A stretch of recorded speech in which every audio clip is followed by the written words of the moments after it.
A memória é todo o passado, né? E, geralmente o passado é aquele baú onde você deposita as suas experiências. Aí você, quando quer escrever alguma coisa, você vai lá e acessa o baú e de lá tira o que você precisa. Eu fiz o curso de letras. Graduação, mestrado, 2 mestrados. A minha graduação eu fiz inglês e português. Né? Primeiro mestrado eu fiz sobre inglês, né, nos Estados Unidos. E o segundo eu fiz na Inglaterra, estudos shakespearianos. Olha, pelo pouco que eu produzi em poesia, pelo tanto que eu dei aula, eu acho que é a professora que predomina. Eu ensino desde 15 anos de idade. Eu sempre li poesia, mas escrever só quando eu entrei em contato com um fato muito chocante para mim, que foi um incêndio num edifício no Rio de Janeiro e que 4 moças pularam da janela desse edifício e morreram todas 4. Então isso me marcou profundamente e eu escrevi minha primeira poesia. As Moças do Maranhão. 4 moças, 4 moscas, mortas no rio. A elas faltaram asas, prerrogativa das moscas. A elas faltou solidariedade, presteza, determinação. Empurradas contra a parede, lenta, progressivamente, pelo barulho dos tiros, pelo fogo, pelo medo da morte. 4 moças que não eram do Rio, eram do Maranhão. Que esperança vã arrancou-as de casa, tão longe, e jogou-as no asfalto. 4 manchas rubras no chão. 4 moças, 4 moscas. Eu comecei a escrever nos anos 80. Já tinha mais de 40 anos quando eu comecei a escrever. E só tenho 2 livros publicados. Tem poemas esparsos, assim, espalhados, em antologias ou em sites. Mas é muito pouco para 71 anos. Eu sempre fui uma poeta muito pouco produtiva, sabe? Meus poemas são curtos, minha produção é pouca, sabe? É tanto que eu me denomino poeta bissexta, né? Cada 4 anos produz. E esse é o nome do meu primeiro livro, Anos Bissextos, né? Aí assim, de vez em quando ela chega, se instala, pede para ficar, né? Pede licença, e eu sempre dou toda a licença que a poesia pede. Preso em sua circularidade, o tempo, e no entanto ele se move. Urge, foge. Na barriga da memória, o tempo engendra fábulas irretoquíveis, inenarráveis, irretocáveis. No começo eu escrevia muito à mão, a lápis, a caneta. Assim, estava na cama e me vinha uma ideia, então eu rabiscava alguma coisa. Então, meus primeiros textos geralmente são à mão. Né? Até hoje? Às vezes até hoje. Às vezes até hoje. Mas, por medo de perder, eu sempre que tenho uma ideia, eu sempre vou logo para o computador, porque aí fica arquivado, né? Meu processo de criação sempre nasce a partir de um evento, ou de um poema, outro que me inspira, ou de um livro, né? Ou um fato da minha vida. Por exemplo, a morte do meu filho, a morte do meu pai, foram, assim, fatos que me inspiraram a escrever poesia, sabe? É sempre ligada a algo factual. Minha poesia é assim, é a nota de rodapé da vida, sabe? Também eu caí. Caímos todos, a cada dia um pouco, em cada rua, em cada esquina, em cada rua, estrada deste imenso país que morre aos poucos. Quando eu achei que tinha um livro pronto, aí eu procurei o Conselho de Cultura para saber se tinha tinha condição. Quem era secretário de Cultura na época era o poeta Sérgio Castro Pinto. Aí ele apadrinhou o meu livro, né, e recomendou à União para publicar. Então ele foi publicado pela União, meu primeiro livro. O segundo foi um amigo que estava com planos de criar uma editora. Eu já estava com um livro todo pronto. Aí ele se propôs a editar o segundo livro. Né? Todos os dois estão esgotadíssimos. A poesia nasceu poesia. Né? Então, como ela pediu para ser poesia, foi poesia. Prosa, eu sempre escrevi prosa. Inclusive, eu tenho uma coluna semanal no jornal União. Então, é o que eu produzo em prosa. Livre. Livre. É. Eu não escrevo poesia metrificada. Né? São versos livres, sempre. Às vezes a poesia pede para ser breve, às vezes ela pede para ser mais longa, um pouco. Entendo. É. Saias arrebanham ventos e tempestades, murmúrios, marulhos, nunca dantes escutados. Saias trazem o colorido revolto dos mares incessantes, insensíveis, insensatos. Areias, algas, sargaços, falésias, em constante dissolução. Saias arrastam atrás de si amores, saudades e tangem para casa memórias com gosto de sal, mel, chuva, com gosto de nunca mais. Primeiro é Shakespeare, né? Sim. Aí depois tem vários poetas.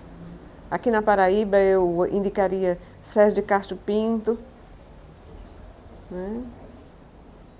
Hildeberto Barbosa Filho, Lúcio Lins, Lau Siqueira também. É. Eu não sei se influenciaram, mas eu diria que incentivaram. Eu tenho várias favoritas entre as minhas. Tem uma que eu diria assim, é o meu porta-estandarte, né? Que, aliás, que as mulheres se identificam muito com ela. É um poema sem título, no qual eu digo: quando olho no espelho, lembro da amiga que dizia: quanto mais choro, mais passo batom. Né? E outro poema assim, que eu gosto muito é o Fúcsia, que é o poema que deu título ao meu segundo livro. Né? Porque é uma coisa assim, a cidade de João Pessoa, apesar de não ser minha cidade natal, é uma cidade que eu amo e admiro muito. Né? E uma das coisas que eu acho mais encantadoras em João Pessoa são os jambeiros. Eu morei na Avenida Coremas há algum tempo e essa rua ficava totalmente bordada com aquele rosa dos jambeiros. Aqui no Miramar também nós temos ainda alguns jambeiros. Eu digo ainda porque já cortaram grande parte deles, né? E esse poema é assim, Fúcsia. Da paleta dos jambeiros sai o fúcsia, que pinta e borda as calçadas dos setembros. É uma forma de comunicação, como todas as outras. Né? Uns pintam, uns bordam, uns esculpem, uns escrevem romances, outros escrevem poesia.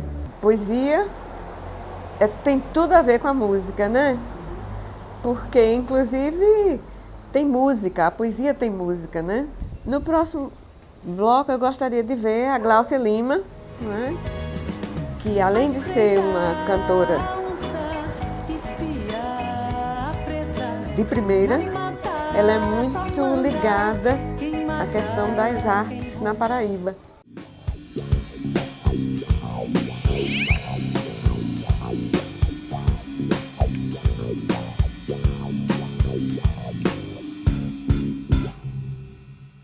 Eu sou uma prestadora de serviço. Como a pessoa que passa limpando minha rua, a quem eu agradeço profundamente, como a pessoa que algumas vezes as pessoas que tomaram conta dos meus filhos, entende? Eu vejo a música como a arte, como uma prestação de serviço. Quando eu era pequena, eu escutava muita música em casa, né? A minha avó gostava muito de música, meu avô comprava muitos, na época, LPs para ela, e eram os LPs clássicos, de Luiz Gonzaga, Jackson do Pandeiro, Ari Lobo, o Trio Nordestino. Então eu me acostumei a escutar esse tipo de música, né? E minha avó cantava muito e dançava.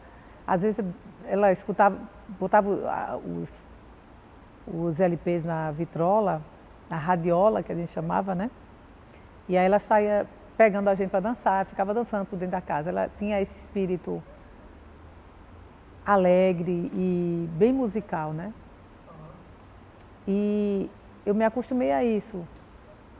Eu fui criada numa família com muita gente. Éramos 3 irmãos, mais 2 primos. E a gente fazia essa festança em casa, escutava muita música, de todo tipo, música clássica, MPB clássico, né? Os grandes compositores e as grandes cantoras da época. Minhas tias adoravam, minha mãe também. Então, eu escutava gente cantando, fazendo as coisas em casa e cantando, né? Lavando roupa, lavando louça, e escutava as vozes das mulheres, que sempre foi muito marcante na minha família. E na minha adolescência eu já gostava de escutar as mulheres cantoras, porque a gente começa a cantar imitando, na verdade, né? A gente tenta imitar. E eu escutava muito, muito Anja Maria, Gal Costa, Maria Bethânia, gostava demais. E depois aí eu comecei depois, na década de 80, comecei a cantar na igreja, propriamente dita, quando eu comecei a participar dos grupos da Igreja Católica. Aí comecei a cantar lá. E em 97 foi que eu entrei mesmo para a música, para os palcos, comecei a cantar nos palcos. Os cantos, quem cantam, os cantos da mata estão calando, asfalto ataca, os curumins vieram aprender. Eu sou uma pessoa catadora, a catadora daqui dessas pérolas da Paraíba, entendeu? Eu gosto muito de escutar o trabalho do pessoal daqui.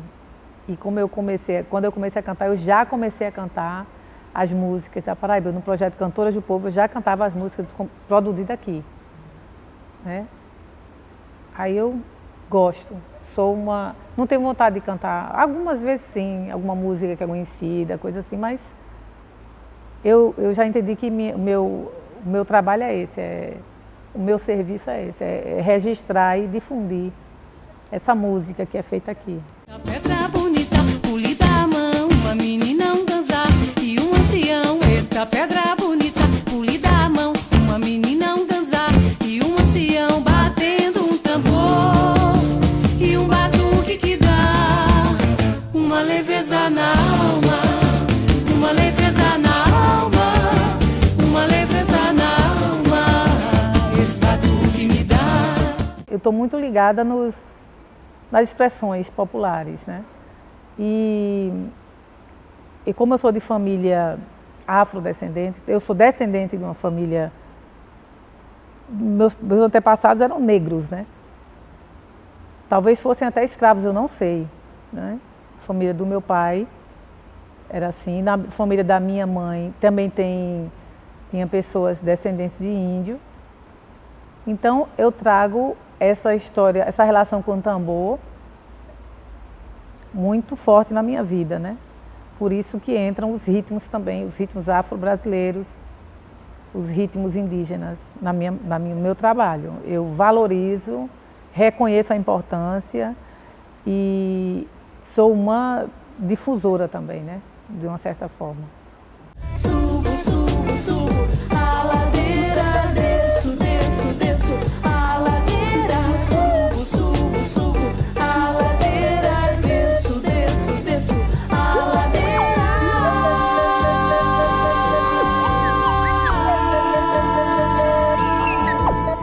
ele pretendia reunir pessoas de etnias diferentes, né? De países diferentes. Aqui, a proposta inicial foi esse, fazer música experimental, música com outras línguas e outros ritmos, né? E o Mama Jazz começou com alguns músicos daqui, junto com um músico africano, Guilherme Semedo. E eu participei durante um tempo, não sei exatamente quantos anos, mas final da década de 90 com o início da década de 2000, né? 2002 talvez, 2003, até 2003. A gente tinha esse trabalho e foi um trabalho muito, muito importante, né? De uma certa forma, esse trabalho me projetou também como cantora, né? Fui fazer meu trabalho solo, gravar os CDs. Depois aparece outra oportunidade de grupo que é com o Berimbau Babi, né? Que é esse que a gente está agora, que o número de pessoas é bem maior e é uma experiência coletiva interessante. A gente já está mais velho, já está mais maduro, já facilita também essa convivência, né? E não só tem eu de mulher também, tem Soraya Bandeira, tem Isa, que é da tribo Etnos, então a gente compartilha melhor agora. O Berimbau Babi eu estou desde 2012. Ele surgiu quando, acho que foi em 2011, a Deildo e a tribo Etnos viajaram para fazer intercâmbio lá com o Senegal, foram fazer show lá. E quando voltaram, quiseram ampliar o grupo, me convidaram, a minha Soraya Bandeira, Erivan Araújo, para fazermos esse trabalho coletivo. Quando você divide responsabilidades, a coisa torna mais leve. A dificuldade que a gente tem aqui é muito grande, né? Para fazer arte. E é muito bom, para mim, é bom dividir esse trabalho, essas responsabilidades, entendeu?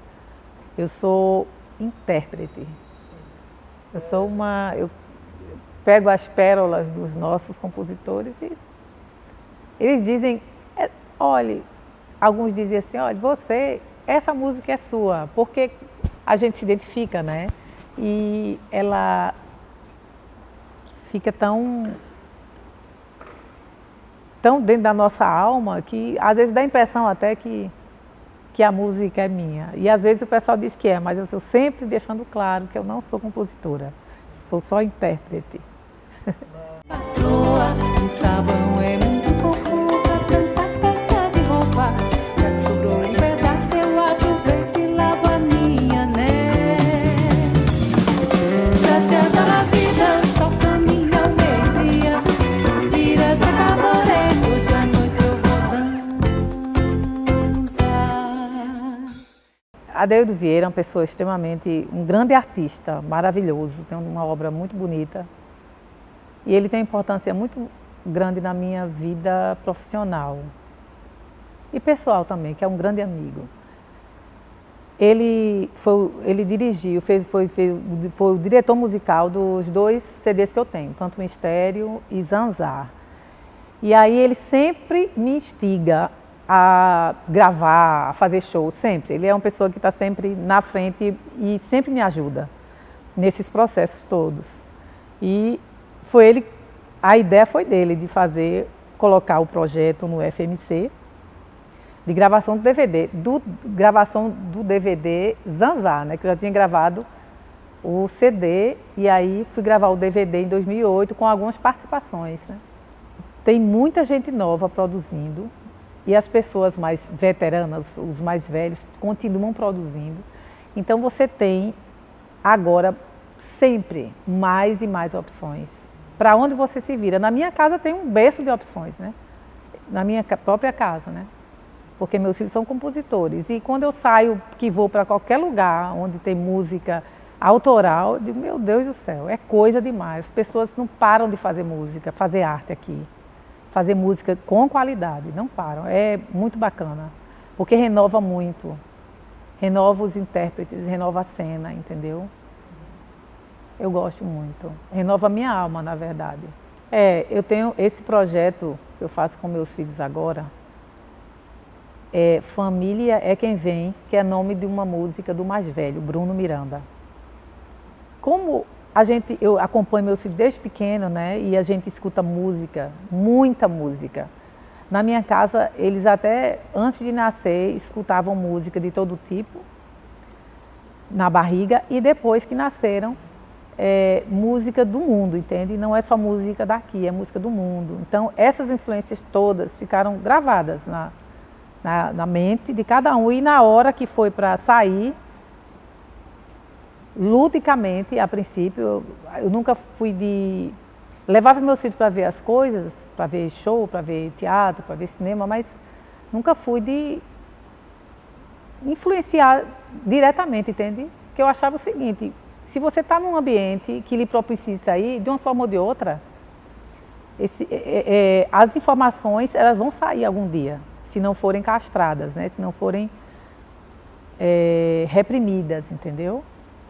E nesse sentido, a minha influência foi essa, foi abrir caminho só, abrir portas, facilitar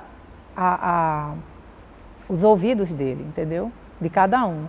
Eu não tenho som no meu carro até hoje porque eu me acostumei a escutar meus filhos cantando dentro do carro o tempo todo. E eles ficavam fazendo esses trabalhos vocais, brincando de fazer música. Dentro do carro eu me acostumei com isso. Até hoje eu não tenho som no carro, não tenho vontade nenhuma. E aí surgiu essa ideia, digo, vamos, então eles começaram a externar o desejo de cantar junto, todo mundo, que é um prazer muito grande, né? E eu disse, vamos fazer então o que a gente faz em casa, vamos fazer de outra forma agora no palco e além de convidar outras pessoas também, vamos trocar essa energia com o público, né? E porque família a gente tem que investir no que une, no que fortalece os laços, não é verdade?